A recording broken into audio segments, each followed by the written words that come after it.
Ya. Buenas tardes a todos los presentes y quienes vean esto en diferido. Tenemos el gusto de comenzar unas nuevas jornadas de formación. En esta ocasión será de las culturas del cercano oriente. El día en este, Hoy en día vamos a ver el módulo sobre pensamiento persa, mediante nuestro invitado Mula Fadlallah, especialista en filosofía oriental. Si quieres presentarte. Bismillahirrahmanirrahim. Pues eso, soy yo. Me introduzco un poco para que me conozcáis un poco, básicamente.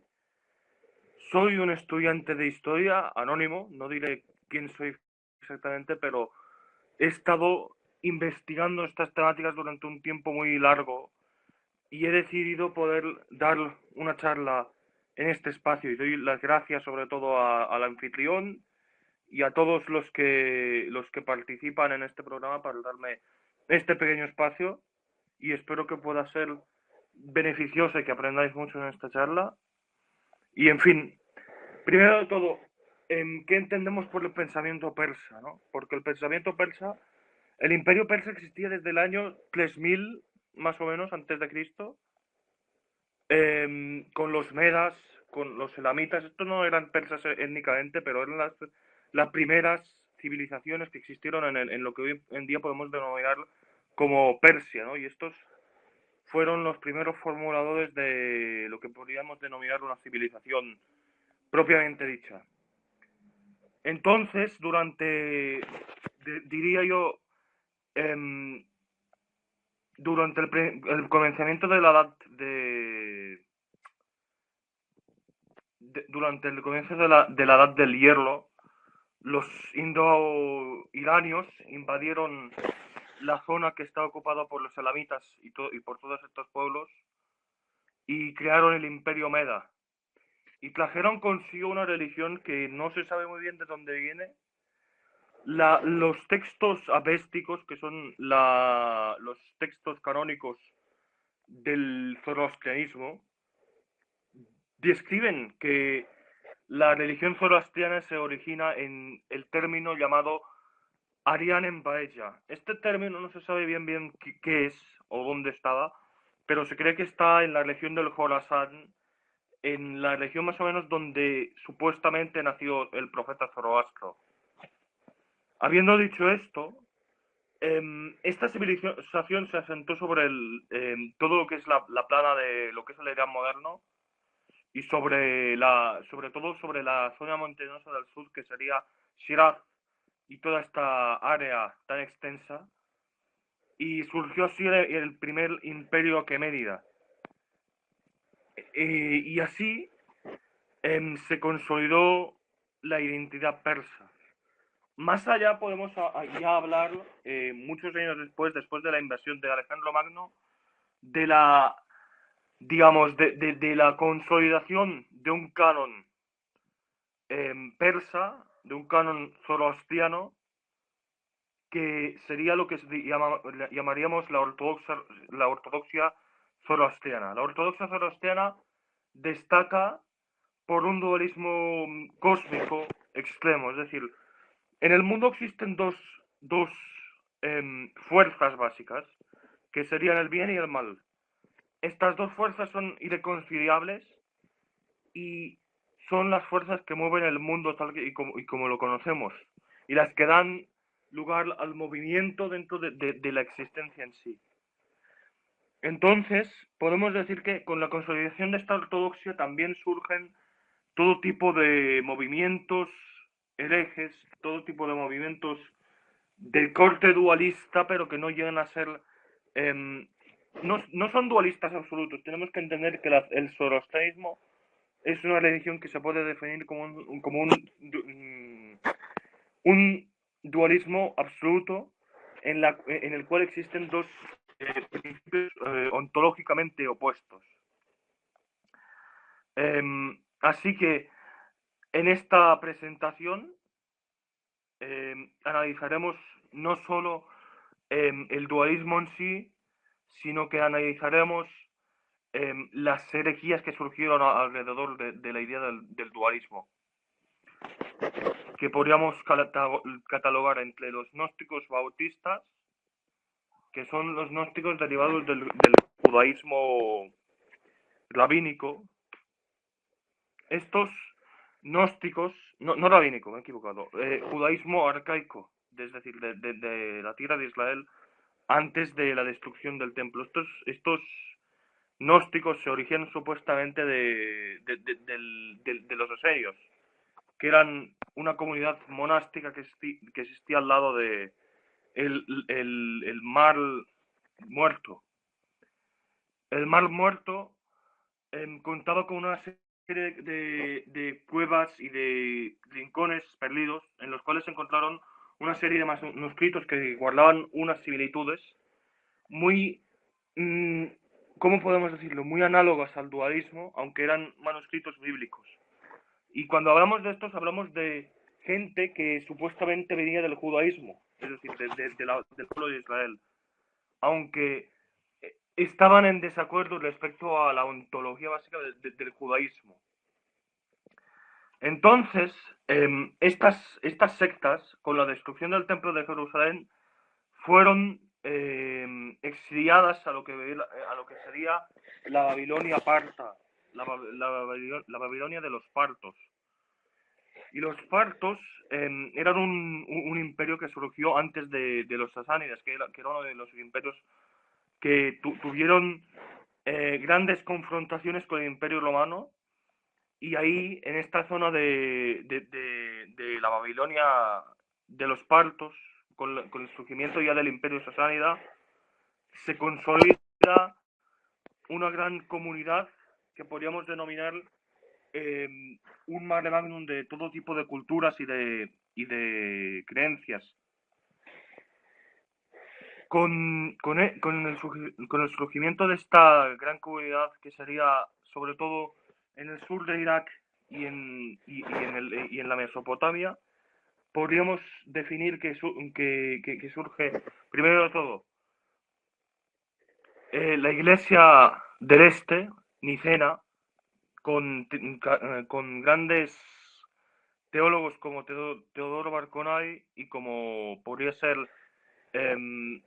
la escuela de Nisivis, que también es conocida por ser la escuela fundamental que formuló las bases teológicas de la Iglesia oriental, ortodoxa oriental, y surge también el nestorianismo, que por razones cristológicas se separa de la ortodoxia de Nicea. Pero ya con estos grupos también surgen grupos derivados del gnosticismo, es decir, los ebionitas, que eran cristianos judaizantes, ¿no? Es decir, cristianos que todavía creían en la ley oral de Moisés, aunque no creían en la autoridad de los rabinos, y creían en el estatus de Mesías de Jesucristo. Estos cristianos primitivos se sentarían en esta área del sur de Irak y se establecerían en Arabia. Con estos también estaban los... Gracias por enseñar el mapa, porque por la zona que sale de aquí... Este mapa es del año 600 después de Cristo, durante la guerra entre los sasánidas y los romanos de Oriente, que serían los bizantinos. En esta guerra los sasánidas tomaron todo lo que fue Siria y Egipto y entraron hasta Anatolia. Y esto sería un tema para otra presentación, porque durante este periodo los sasánidas pudieron, ¿cómo podemos decirlo?, poner a los cristianos que habían en todo lo que era Siria de parte del imperio sasánida, porque estos eran cristianos orientales, eran miafisitas, mientras que el estado bizantino era calcedonio, y los miafisitas, la iglesia de Oriente, no había aceptado al concilio de Calcedonia. Y también se puso a los judíos que vienen en Judea de parte de los sasánidas. Pero esto, como se diría, eso es la historia. ¿Podemos pasar a la presentación anterior por un momento? ¿Sí puede ser? Gracias. Entonces, como íbamos diciendo, toda esta mare magnum cultural se impone en la nueva ciudad de Ctesifonte, que sería la nueva capital en lo que sería el Madain, ¿no? Es decir, esta zona entre ríos en el Irak del Sur, que es muy cerca de donde hoy se está Bagdad, ¿no? Y con estos grupos ebionitas judaizantes que se sentaron ahí después de la caída del templo de Jerusalén, venían también los elcesaitas. Los elcesaitas eh, eran como una especie de grupo bautista, ¿no? Derivado de las enseñanzas de San Juan Bautista, que tenían también un componente dualista muy marcado. Además de esta gnosis, digamos, judaica, también aparece consigo el dualismo canónico del que ya hemos hablado, con varios libros importantes. Estos serían el Denkar, que sería como una especie de catecismo zoroastriano que impone las bases de una ortodoxia, y también se dedica mucha de la parte de los contenidos del Denkart a la refutación de las iglesias cristianas y del abraísmo judío, porque en esta época estaba sobre todo en mucho auge, ¿no? El cristianismo en general, y surge una necesidad de la ortodoxia zoroastriana de refutar a estas doctrinas que estaban tomando terreno. También surgen del zoroastrianismo surge el zurbanismo y el mazdaquismo. El zurbanismo era una creencia herética basada en las interpretaciones de la Avesta y de los demás textos canónicos zoroastrianos, de que no solo existían estos dos principios opuestos, que sería Ahura Mazda y Ahriman, es decir, la luz y la oscuridad, ¿no? Estos dos principios que se oponen el uno a otro, sino que existe una fuerza más allá de ella, que sería el Eón, que sería Zurban. Zurban es la deidad que encarna el tiempo. El tiempo, que es como una especie de negatividad de la cual surge estos dos principios. Es decir, ya en los textos avésticos se describe una especie de vacío entre Ahura Mazda y Ahriman, que es la razón por la cual no se conocen hasta que se produce un verdadero cataclismo cósmico, que sería como el encuentro entre dos polos opuestos. Y de ahí sale la creación del mundo y salen ya las 7 emanaciones, las Ameshas Pentas, y todo que después ya esto se ve muy reflejado en otros textos, pero ya sabemos que de esta cosmogonía sale ya un concepto monista y gnóstico del zurbanismo, del cual la verdad es que solo se tienen registros gracias a los elesiógrafos árabes y a los pensadores que digamos, registraron las herejías de su tiempo, porque nada ha sobrevivido del zurbanismo en sí. Y aparte del zurbanismo, en el seno del zoroastrianismo, aparece un personaje muy particular llamado Mazdak. Mazdak sería un sacerdote, un mobad, que promulgaría una doctrina protocomunista, protocolectivista, en la cual la idea era como colectivizar todo lo que causaba la división en el hombre, ¿no? Como por ejemplo las tierras, el ganado. Querían acabar con el sistema de castas que existía dentro del estado sasánida. Y bueno, no hace falta que pongáis la presentación esta, porque solo estoy introduciendo el tema, no estoy yendo de todas al tema del mazdaquismo aún. Solo estoy introduciendo lo que es el mazdaquismo. Gracias. Entonces, el mazdaquismo fue esta herejía de tipo comunista y gnóstico, sobre todo gnóstico porque se vuelve ya después de la imposición del zurbanismo, que era muy presente porque a manera de combatir al abrahamismo sale como esta especie de dualismo monista, ¿no? Que hay un solo principio de la existencia. Pues como respuesta, el mazdaquismo vuelve a imponer la norma entre luz y oscuridad, ¿no? Y ya más allá de esto, el zurbanismo sobre todo influenciaría a Mani, el profeta, que sería el que empezó la herejía del maniqueísmo, una religión también dualista que tiene al dios principal como Zurban, es decir, Zurban como deidad más allá de la dualidad entre mal y bondad. Y a Bardesanes.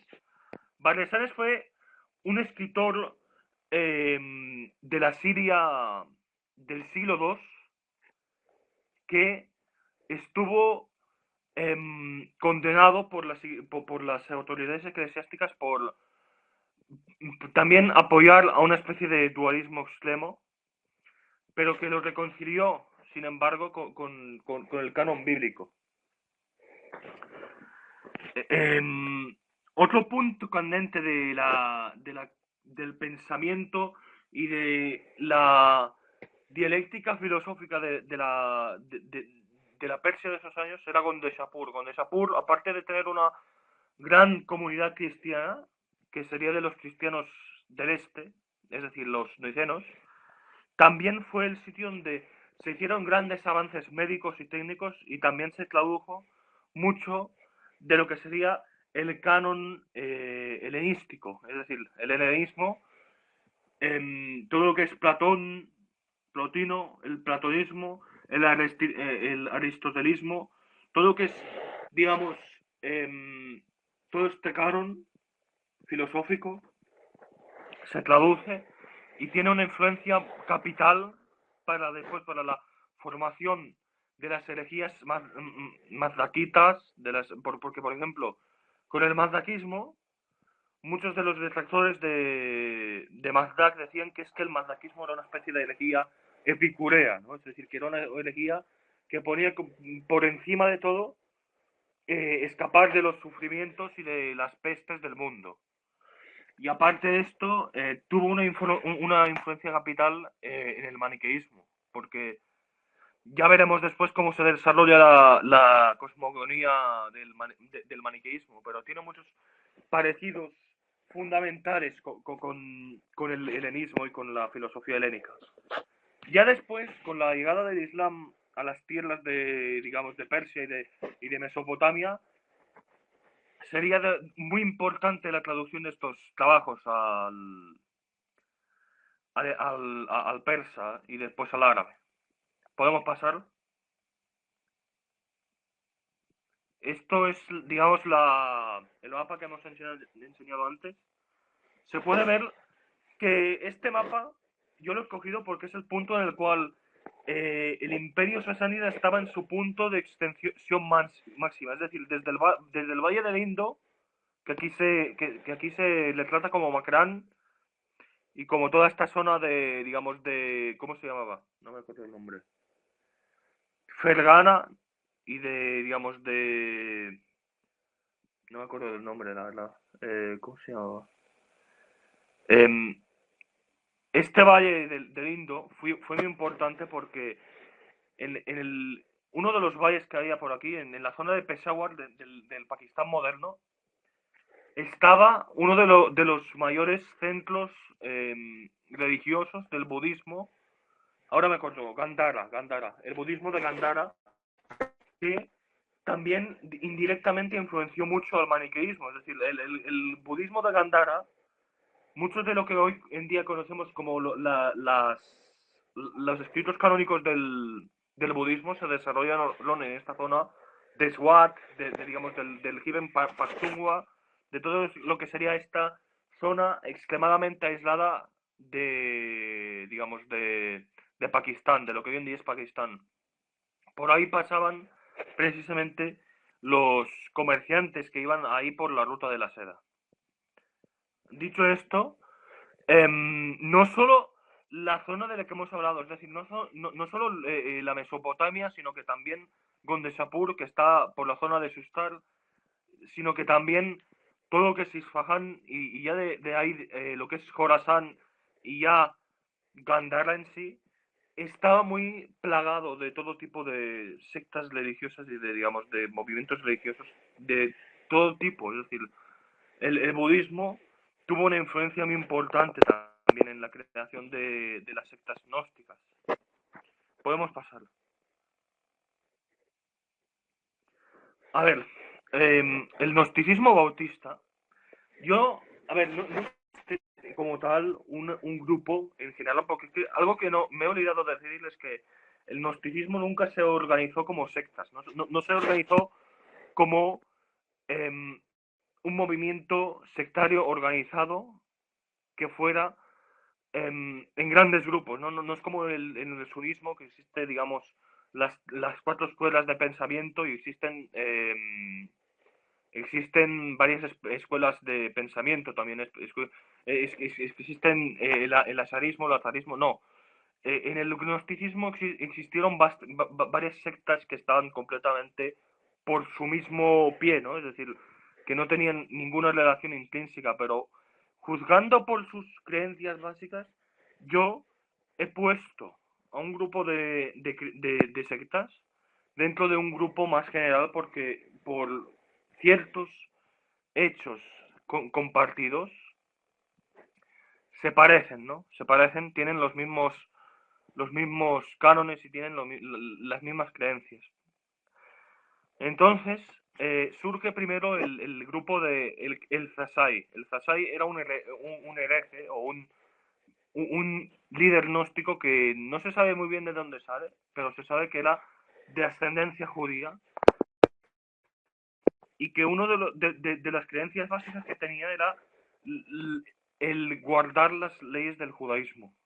Pero a su misma vez creían estos elzasaitas en creencias que no existen dentro del pensamiento, digamos, judío, como por ejemplo la creencia en el bautismo, el cual ya en la creencia de los esenios era muy particular. Por ejemplo, en el judaísmo esenio uno no podía defecar durante el sábado. ¿Por qué? Porque el acto de defecar se consideraba una impureza ritual.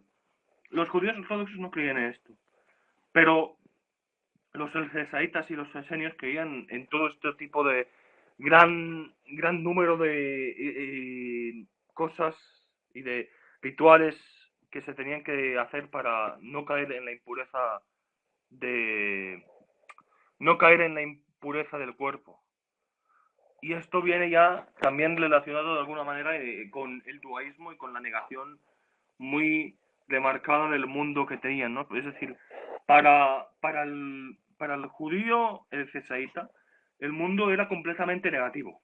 Era algo que era el producto de la creación de un dios inferior, que sería, según el nombre que le daban los valentinianos, por ejemplo, era Yaldabaoth, ¿no? Yaldabaoth, el dios del Antiguo Testamento. Y esto lo hemos reflejado en la creencia de los elzasaitas que existía un nuevo libro revelado al Cesai, a El Kisai, como lo llamaban los, los árabes, que sería una continuación de la revelación mosaica, ¿no?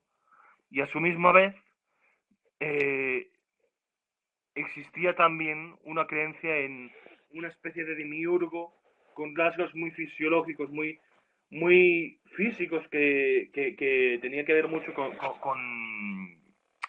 el cuerpo, ¿no? Es decir, a esta gente le daba mucha importancia al antropomorfismo teológico y al cuerpo.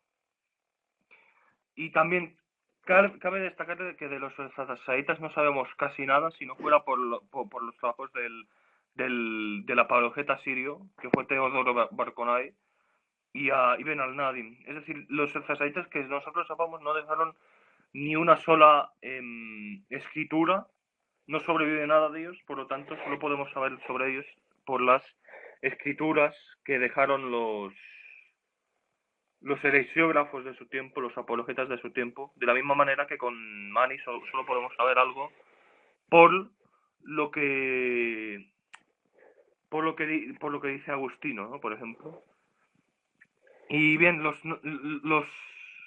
simonianos, por cierto, eran otra secta que ya creía más en un tipo de, digamos, sistema de emanaciones ordenado desde un principio inefable hasta el punto más bajo, que es el mundo de la materia. Y esto claramente influyó mucho a la creación de estos grupos gnósticos ya después, porque el simonismo sale durante la época de Jesús, más o menos. Y del racionalismo podemos empezar a hablar durante el primero y segundo siglo después de Cristo. Los nazoreos fueron otro grupo completamente distinto, porque este grupo cree en la misión divina solo de Johanna, que sería el San Juan Bautista de la Biblia. Y estos nazoreos creen también en la importancia del río y, digamos, del agua como elemento sanador y elemento cósmico, es decir, algo que viene también de Tales, ¿no? Porque, es decir, estos creen que el primer elemento en ser creado es el agua, ¿no? Y como tal, el agua tiene una propiedad mística muy importante.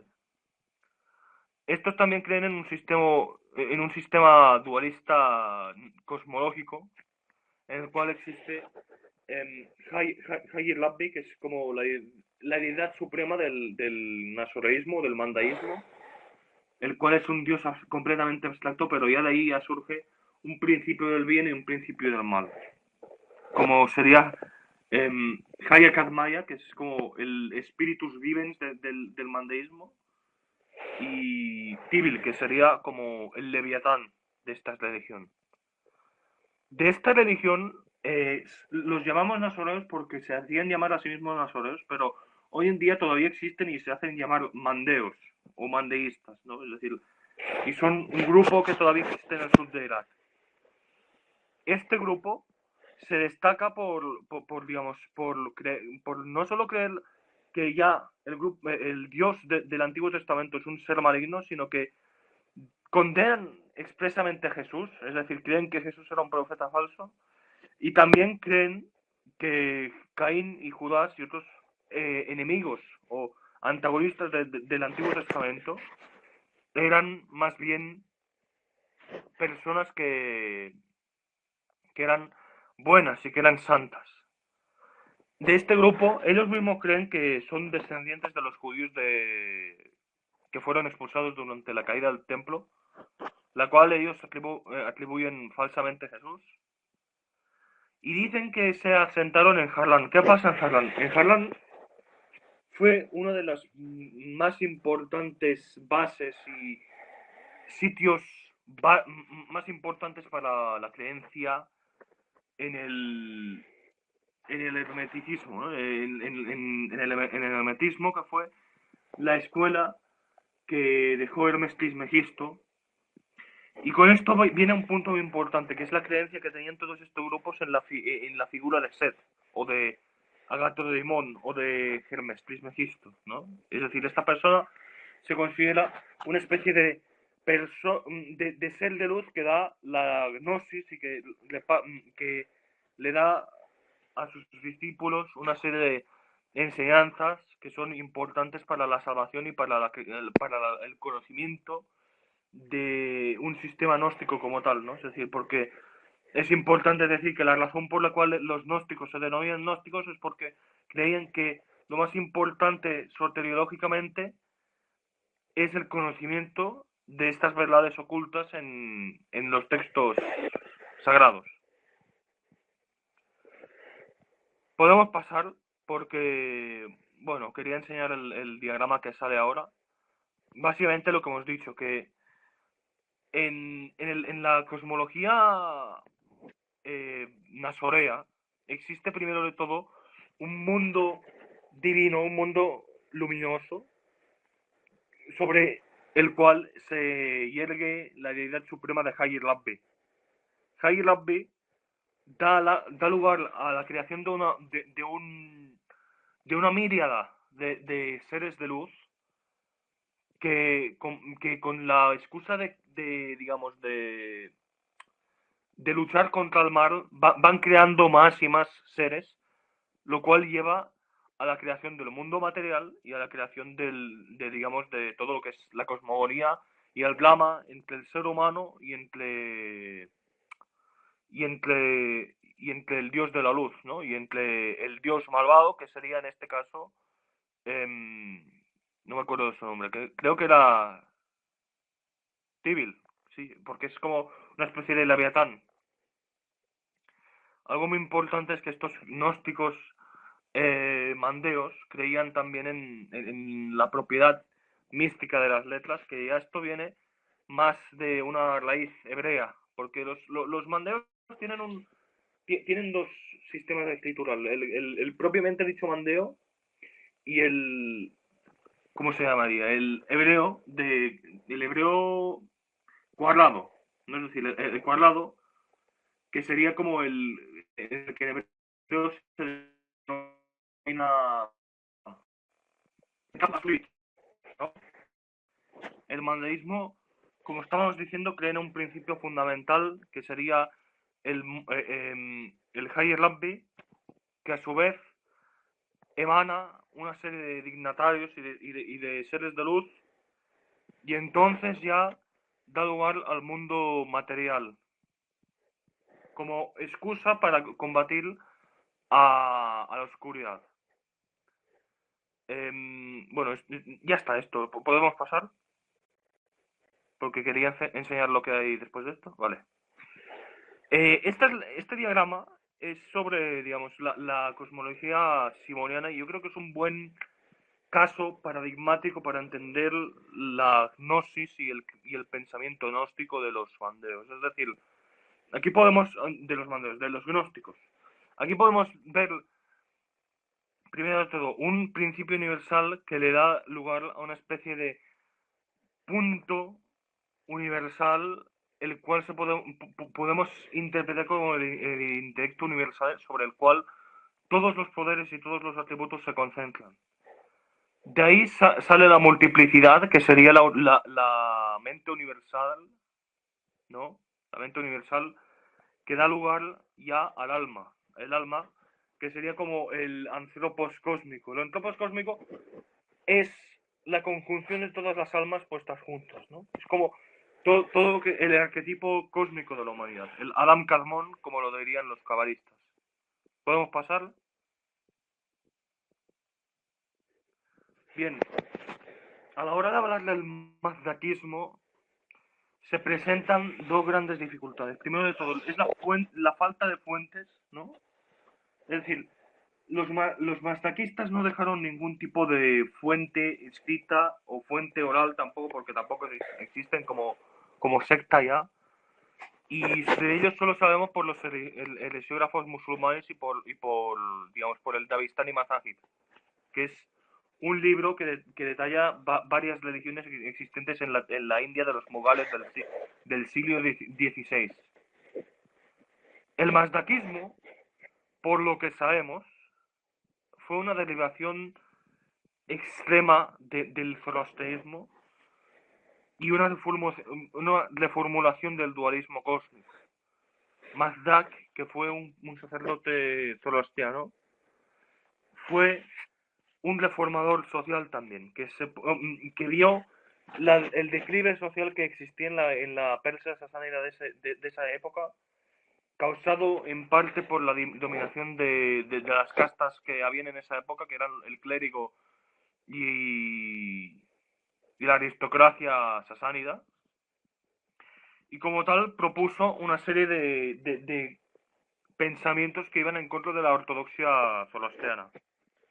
Estos eran básicamente una forma de colectivismo extremo que básicamente era poner todo en las manos del pueblo más bajo, y también la interpretación radical del zoroastrianismo. El zoroastrianismo estaba controlado sobre todo por una casta de clérigos, que eran los que detallaban qué pensamientos eran justificados y cuáles no podían entrar dentro del canon, ¿no? Y como tal, como casta dominante que eran, estos fueron bastante dañados por Mazdak, es decir, su influencia fue muy reducida por culpa de Mafnak y de sus reformas. Porque él también, a pesar de haber convertido a Kabaz, que era el Shah de esa época, después empezó una gran insurrección, la cual casi llevó a un estado bastante malo para el estado sasánida. Por lo tanto, se puede denominar casi que este movimiento mazdaquita fue una especie de comunismo primitivo, sin llegar a serlo, porque no era un movimiento materialista tampoco. Cuando hablamos de las creencias de los mazdaquistas, primero de todo debemos poner un énfasis en el gran dualismo que practicaban, es decir, una dualidad extrema entre la luz y la oscuridad, y esta luz tenía una serie de atributos que eran la inteligencia, la bondad y la voluntad propia, mientras que la oscuridad es todo lo contrario. La oscuridad ni sabe lo que es, ni sabe que existe, ni tiene ningún tipo de conciencia, ¿no? Es decir, podemos decir que la luz es una especie de elemento de conciencia pura, mientras que la oscuridad es más bien la ignorancia, es decir, es más bien la falta de conocimiento y la falta de razón.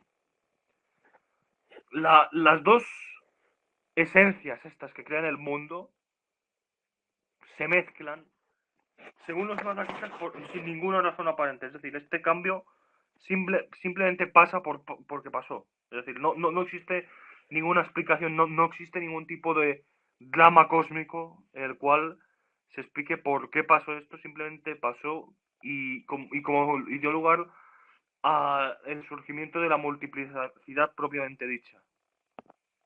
Es decir, se crean tres elementos básicos, que son los elementos que dan lugar al mundo físico, y se crea dos demiurgos que son el Modabber al-Heil y el Modabber al-Sar. Estos dos demiurgos son como una especie de delegados de estas fuerzas cósmicas que hemos hablado antes. Y ya con la creación del mundo se llegan a ver, ¿no? Todo tipo de seres cósmicos que son una especie de lazo entre el mundo material y el mundo espiritual. Por ejemplo, los 7 dignata ministros y los 12 seres espirituales. Y siento mucho no poder dar más detalles sobre esto, pero es que no existen más detalles sobre esta doctrina. Es decir, solo sabemos que creían en este tipo de jerarquía cósmica, pero no se sabe más de esta religión, en realidad. Es decir, solo sabemos que existió esta religión y que existió a la par del maniqueísmo de otras religiones de su tiempo. Y la razón por la cual hablo de esta religión es por la influencia que tendría ya después con otras religiones post-islámicas, como podría ser el juramismo o el gulat chiita. ¿Podemos pasar ya directamente? A ver, aquí ya nos metemos en una materia más densa. Mani fue un profeta, autoproclamado profeta, que vivió en la Babilonia del siglo II, del segundo siglo de nuestra era. Este fue hijo de un llamado Patik, este era su nombre, Patik, que era un gnóstico bautista de estos que hemos hablado antes, que era el cesaíta, que era de la secta gnóstica bautista del cesaísmo. Claramente Mani cogió mucha de la influencia esta del dualismo bautista, judaico, como lo podamos llamar. Pero no solo esto, sino que es que Mani, al ser de una familia más o menos pudiente, pudo viajar a la India, donde conoció a varias sectas como podían ser los budistas y los jainistas, y por esto él hizo una especie de mezcla sincrética entre todas estas religiones y todas estas sectas. Es decir, Él incluyó a los profetas de la Biblia, menos Moisés, porque Moisés era considerado el promulgador de la ley exotérica, la ley legalista de los judíos, y como tal no fue incluido. Tampoco fue incluido todos estos profetas del antiguo Israel. Solo fueron incluidos Adán, Set, que es análogo, Set es análogo a Agatoimón y a Hermes Trismegisto, y por esto son tres personalidades, ¿no? Trismegisto, tres personalidades, tres veces grande. Existe esta simbología del Ples muy presente en la Gnosis, y también Noé. Y de ahí sale un profeta para Siria y para, digamos, para Palestina, que sería Jesucristo. Un profeta para Persia, que sería Zoroastro, porque también no solo viajó a la India, Mani, sino que también estudió bajo zoroastrianos, no solo estudió bajo cristianos gnósticos y bajo budistas, sino que también bajo zoroastrianos. Y así, cada profeta de estos, es decir, Zoroastro, Buda y Jesucristo, se les conoce como los tres grandes profetas, ¿no? Que cada uno tuvo una misión particular para su propia comunidad y para su propia cultura. Y Mani, como tal, se consideró el sello de la profecía. Y con el sello de la profecía quiero decir, el sello de la profecía es el último profeta, el último de los profetas, y el que consolida la misión profética durante la historia, y cuyo mensaje no solo es una religión para su propia gente, como podría ser la religión de Zoroastro, que es una religión intrínsecamente relacionada con el arianismo y con los persas, sino que la religión de Manilla es una religión universal dedicada a toda la humanidad. Y aquí a la derecha vemos una representación casi budista hecha por los chinos, porque los chinos fueron muy importantes para el maniqueísmo, y los sogdianos y toda esta gente de lo que hoy en día sería el Turquestán, es decir, lo que es el Turquestán del Este, que hoy en día está bajo control de los chinos, la provincia de Xinjiang, pues ahí es donde se supone que están los últimos maniqueos. De hecho, existe un templo dedicado a el Buda Mani, como lo llaman ellos, y también existe un canon chino maniqueo con varias salmos y cosas de estas, y sutras, porque existen sutras maniqueos. ¿Podemos pasar a la siguiente? A ver, ¿cómo podemos explicar la cosmogonía maniquea sin ponernos en un lío importante? Primero, tenemos que detallar que existen muchas influencias del zoroastrianismo y del urbanismo, sobre todo, en esta cosmología, porque la deidad principal es Abba de Labbanuta, o Allah en árabe, o Zurban en persa. Zurban es la deidad suprema del maniqueísmo y le presenta a la deidad suprema del panteón maniqueo. Esta deidad existe en un mundo luminoso, como podría ser el alma de Nura de los mandeos, que está completamente separado en principio del mundo de la maldad. Pero como podemos ver aquí, después em,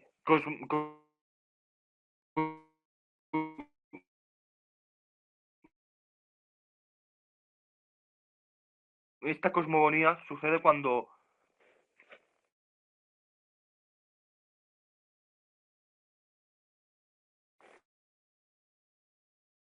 el rey de la maldad, que sería Malek Shoka, Agriban, en arameo y persas consecutivamente, y el dios de la verdad, ¿no? El dios de la bondad, que sería Zurban. Como tal, se crean una serie de hipóstasis que serían la madre de la vida y el primer hombre, que es Nasa Kadmaya, que es análogo al Adam Kadmon cabalístico.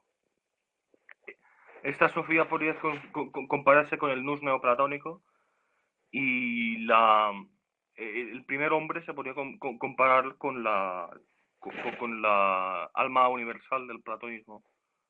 Esta alma universal o este hombre primigenio se va a la guerra contra la oscuridad. Y al tener la guerra con la oscuridad, este es, digamos, sumergido en la oscuridad. Así es como se explica, desde el punto de vista maniqueo, la conciencia del hombre que está encerrada dentro de un cuerpo material. Porque el ser humano quiso, de alguna manera, hacerle la guerra al mal.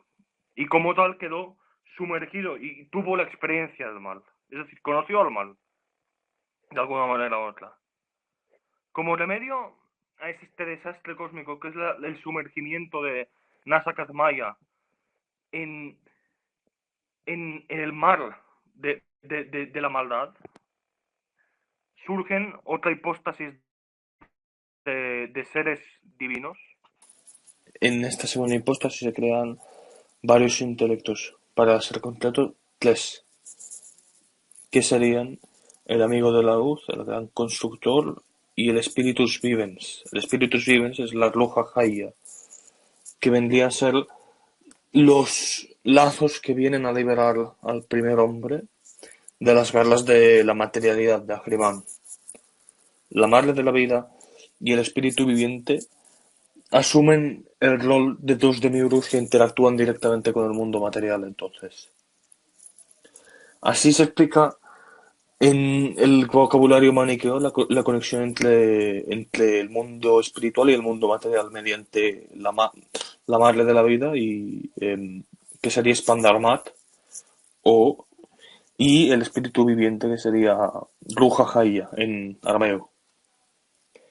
También existe entre los varios seres de esta gran mitología una especie de dialéctica en la cual uno hace un llamado y es contestado por seres superiores a él. Por lo tanto, así se establece una serie de relaciones místicas entre las varias hipóstasis en esta cadena cosmológica. Existen dentro del mundo también dos grandes fuentes digamos, dos grandes principios que son dos entímesis, es decir, que es una entímesis. La entímesis vendría a ser una especie de energía que existe dentro de cada intelecto. Y también una especie de, ¿cómo podemos decirlo? Como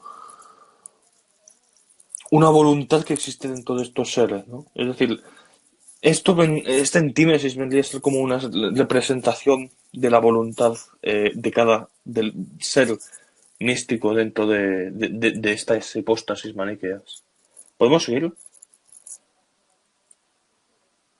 Pasar Vale. Aquí he hecho una representación gráfica de lo que vendría a ser la cosmogonía. Es decir, estos dos principios existen como dos mundos supuestos, que sería el alma de Nura y el alma de Shikra, es decir, el mundo luminoso a la derecha y el mundo de la oscuridad a la izquierda. Estos dos principios no se conocen entre sí y existen independientemente uno del otro. ¿Pasemos?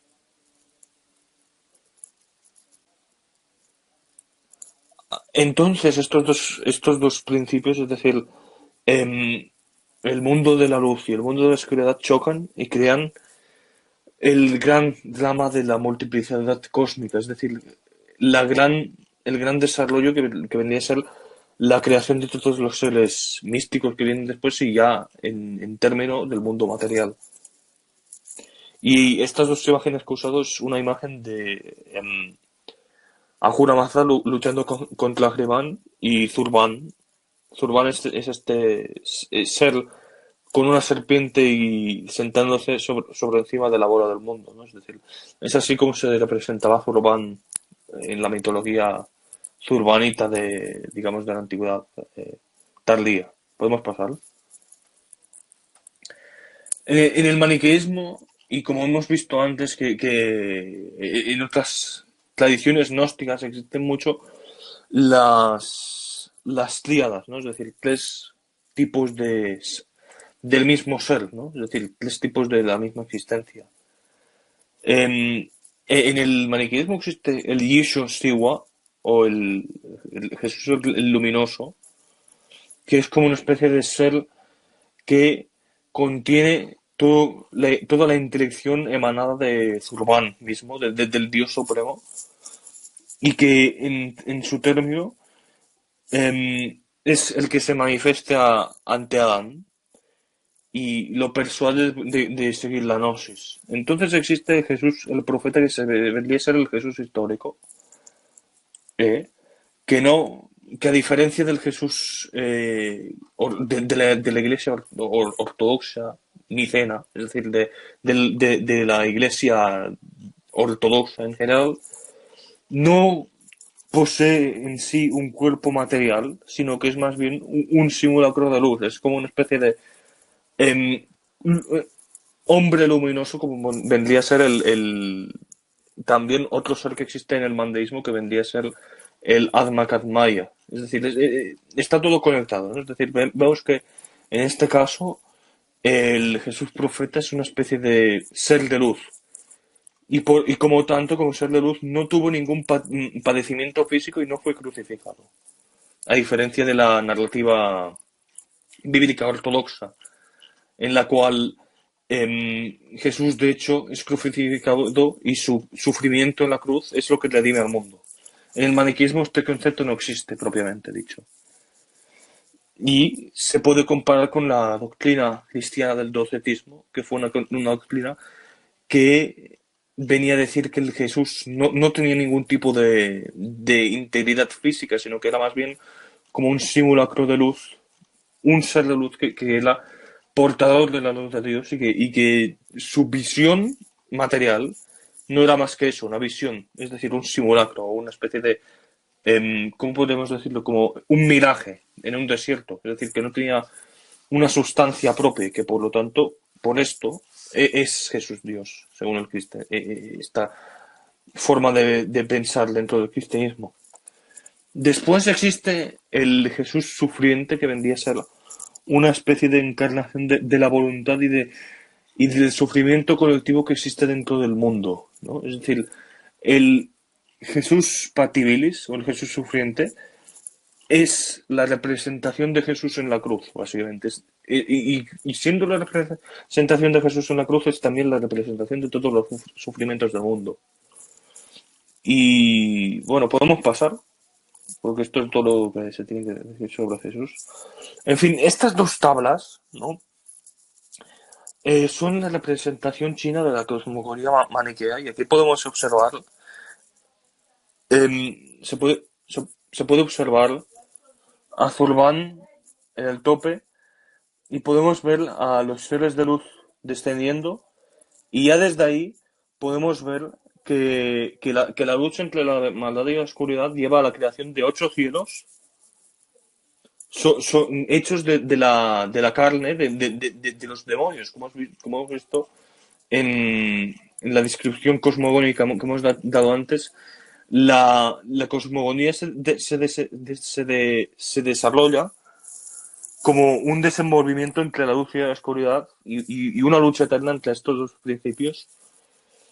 Y es una mezcla, sobre todo. Esto es lo que trae al mundo la multiplicidad. Así se explica el paso del uno al múltiple, que es una cuestión muy importante para la filosofía universal. Pasemos.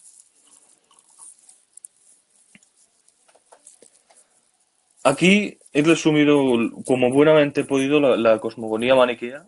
Es decir, existen estos dos mundos separados. Después, el primer hombre lidera la lucha contra la oscuridad junto a sus dignatarios, pero últimamente fracasa y por lo tanto se hace otra creación como respuesta a su fracaso, y así continuamente hasta la llegada del profeta Mani, que se supone que tiene que redimir a la humanidad y tiene que llevarla al estado original en el cual solo existía la luz. Es decir, aunque aparentemente el maniqueísmo parezca ser un dualismo absoluto, existe al final de todo una corrección del mal, de la oscuridad, y una vuelta a la luminosidad del mundo primigenio.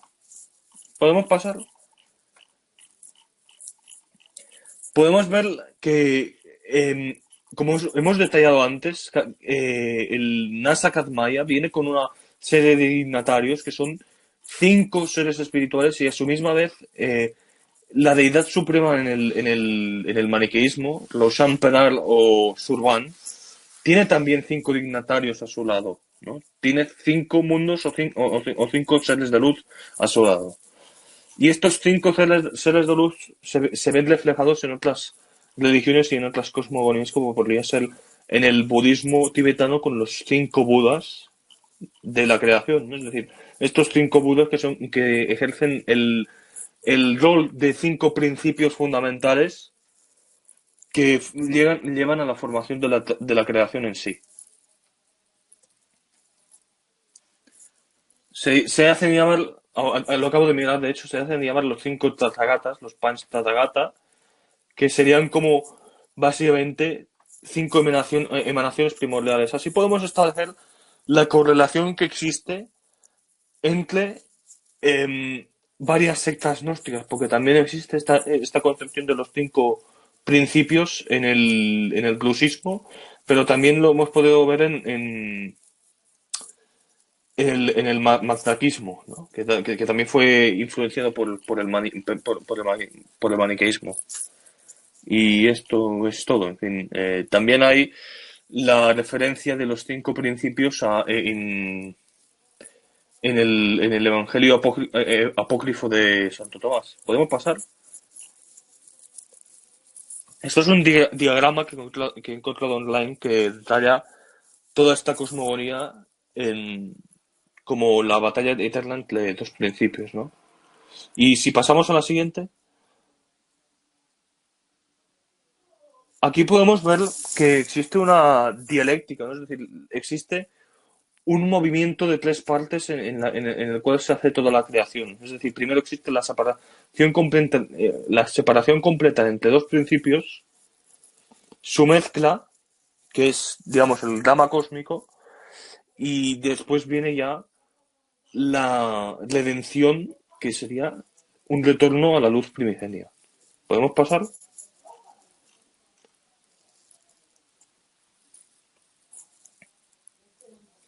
Aquí yo no he dado una serie de características que podemos sacar como conclusión de todos estos principios, de todos estos, de todas estas cosmologías que hemos estudiado, que vendría a ser, primero de todo, la elevación de Agatodeimon o Enoch o Seth como portadores de la gnosis a la comunidad de los creyentes, dualismo entre materia y luz, entre luz y tinieblas, como hemos podido ver en el mazdaquismo y en el maniqueísmo, acosmismo, porque es decir, la deidad del maniqueísmo o del mazdaquismo no se halla en la afirmación del mundo, sino que se halla más bien en su negación. Por esto Schopenhauer, por ejemplo, se sentía tan atraído hacia esta dialéctica gnóstica, ¿no? Porque en su opinión, lo que había de malo en el mundo era la voluntad, ¿no? Es decir, la voluntad del ser humano que traía el deseo irrefrenable, que a su vez trae a todas las maldades del mundo. Este es el concepto hindú de Maya, ¿eh?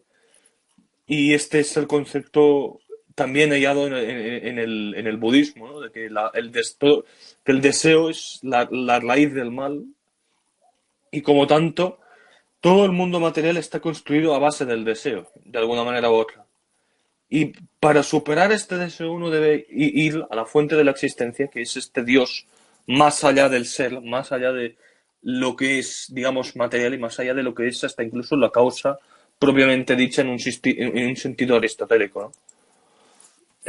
También toca destacar la extensión del alma, porque, claro, al ser lo material completamente contrapuesto a lo físico, no podemos decir que el ser humano, teniendo la capacidad de tener la conciencia, no se oponga a esta materialidad. Y por lo tanto su esencia, que es el alma, está completamente separado de la materialidad. también podemos hablar de un sistema iniciático. Es decir, en estas sectas uno entraba no como converso, no como persona evangelizada que entra dentro de una religión normativa, sino que más bien entraba como iniciado. Y esto también lo podemos ver en la cristiandad primitiva, donde existía un catholicón, que es donde estaban los nuevos acólitos de la iglesia y no podían entrar más allá de esta sala preliminar de las iglesias primitivas hasta que eran bautizados dentro de la iglesia, ¿no? Es decir, que esto también se hallaba dentro de la iglesia primitiva, no solo dentro del gnosticismo. Un sistema iniciático y una élite espiritual. Es decir, los mandeos, por ejemplo, se consideran los hijos de la luz. No se consideran a la par de los demás seres humanos, sino que se considera una élite entre ellos. En Anthropos Cósmicos, esta temática la podemos ver reflejada en el mandeísmo y en el maniqueísmo, sobre todo en el hecho de que el hombre universal, que es la primera creación, se adentra en la batalla en contra de la maldad y queda, de hecho, aprisionado dentro de esta. Y siendo que está aprisionado dentro de esta maldad, esto también se relaciona, al fin y al cabo, con el tema del alma, siendo un prisionero en este mundo, un prisionero de la materialidad y de lo mundano. Y también un tema que no he tenido tiempo para discutir mucho aquí porque he hecho esta presentación corriendo y tampoco me he memorizado el tema bien y pido disculpas por cualquier error que haya cometido. El misticismo de las letras es una temática muy importante porque estas sectas gnósticas creían en el valor numérico de cada letra, ¿no? Y usaban las combinaciones de letras para derivar sentidos espirituales de estas y mensajes secretos dentro de las escrituras, por ejemplo, bíblicas. Esto en el judaísmo se hace llamar gematria. Y bueno, eso sería todo por hoy. Esto es un episodio piloto, es decir, no lo he preparado mucho y solo quería dar una charla más o menos campechana sobre mi visión sobre el gnosticismo y sobre cómo lo clasificaría y sus creencias y cómo se relacionan sobre todo con la civilización persa en general y sobre todo con la civilización del Oriente Medio. Ya, tenemos aquí una pregunta y es si brevemente podrías comentarnos con respecto de la situación actual del gnosticismo. Oh, bueno, eso es muy interesante, pero es que esto me daría para otra presentación que sea mucho más bien preparada porque de alguna manera u otra el maniqueísmo, por ejemplo, siguió dos rutas. Siguió la ruta que existía dentro de Persia en sí, y se mantuvo y después se expandió hacia China en sí. Y después, otra forma de maniqueísmo se expandió hacia Bulgaria. Y en Bulgaria se convirtió en una secta que se hacía llamar el bogomilismo y el paulicianismo. Y a su vez, esto llevó a la creación del catarismo en Francia, muy, muy, muy bien conocido por haber causado una de las guerras más brutales que hubieron en Europa, ¿no? La cruzada albingense. Esto es solo sobre el maniqueísmo, pero en sí el gnosticismo, en su forma del mandeísmo en Irak, se supo mantener como una secta viva. Y otras formas de gnosticismo permearon sobre todo dentro del chiismo, dentro del Islam y dentro del chiismo, de la secta chiita del Islam. Y dentro de las sectas gnósticas que existían ahí, dentro del ismaelismo, que fue la religión del califato Fatih, y dentro del drusismo, que fue una secta del ismaelismo. Que se puede decir que el ismaelismo y el drusismo son las dos sectas gnósticas que se mantienen dentro del Islam. Ya, y otra pregunta sería con respecto a qué bibliografía o qué textos se podría consultar como para poder averiguar más con respecto a estos temas. Bueno, yo había pensado en realizar una bibliografía al final, ¿eh? Pero esto es más una charla distendida y no he querido, pero voy a dar unos títulos para que la gente se pueda familiarizar con todo esto. Existe una página web que se llama gnosis.study, que está en ruso, pero también está en griego. Y esta página tiene todo tipo de materiales, gráficos y materiales, digamos, escritos, hechos por varios académicos de todo tipo, y también varias fuentes primarias, como podría ser los libros de Nag Hammadi o los salmos maniqueos. Pero aparte de esto, también he dicho antes que dos de las fuentes más importantes que habían con el maniqueísmo, Shahrastani, Biruni y también Ibn al-Nadim. Pero estos son fuentes históricas, más bien que fuentes bibliográficas de hoy en día. Voy a mandar el link en el canal de... Y si puede ser, lo podéis compartir por... Si lo podéis compartir por el chat, Eh, lo lo he podemos mandado a poner Telegram. lo podemos poner en la descripción una vez se suba el video. Sí, cuando queráis. Lo podéis. Es que Sí, la literatura hecha académicamente sobre el gnosticismo es muy extensa y mencionar unos cuantos autores, por ejemplo, podríamos mencionar a Friedlander o a Wasserstrom. O, por ejemplo, uno de mis favoritos que vendría a ser John Cleves, pero hay muchos, es decir, no solo hay estos. John Cleves. A ver, aquí está. Os mando también este link para que podáis consultar.